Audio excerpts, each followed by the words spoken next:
Cambria County man who accidentally caught himself on fire has passed away. Authorities say that man, who was elderly and legally blind, was trying to microwave a towel for a sore leg when it all happened. Maria Miller talked with first responders and neighbors today. Maria, this is just so sad. And it is in the neighborhood where this happened is extremely tight-knit. The neighbors we talked with today say they've lived there next to the Shaffer family for more than 50 years and have known that victim since he was just a young man. They were devastated to hear what happened and told me Jimmy was a nice man who helped them whenever he could, even with his disabilities.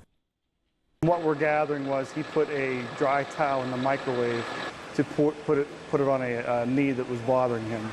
And reports show that when you put a dry towel in the microwave, it'll start smoldering within 15 seconds and eventually catch on fire.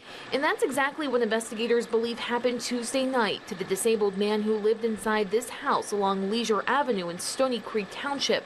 Being blind, he pulled it back on himself, caught his arm, the flannel shirt caught fire, and then it just burned the rest of the clothing off of him.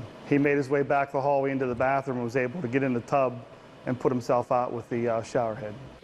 Oakland Deputy Fire Chief David Ream says the man's path was easy to make out as much of the carpet around the house was singed from the flames.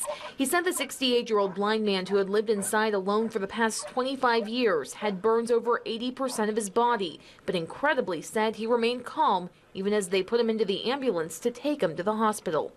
He was very apologetic. He said he was telling us that every couple minutes he was sorry, he should have known better. Very calm for the situation that we had in hand. His severe injuries later required him to be transferred to a burn unit in Pittsburgh, where he passed away overnight. The Allegheny County Medical Examiner's Office identified him Wednesday as James Shaffer and said he died due to thermal inhalation. We were all shocked. He was talking to us just normally like we're talking back and forth with no issues.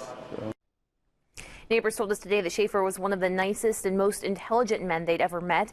And even though he was blind and had some disabilities, they said it never held him back. They said this family checked on him daily, but told us he was very capable of living on his own. His death is also taking a toll on the Oakland Fire Department tonight, as it's the first ever fire-related death in STONYCREEK Township. Reporting live, Maria Miller, 6 News.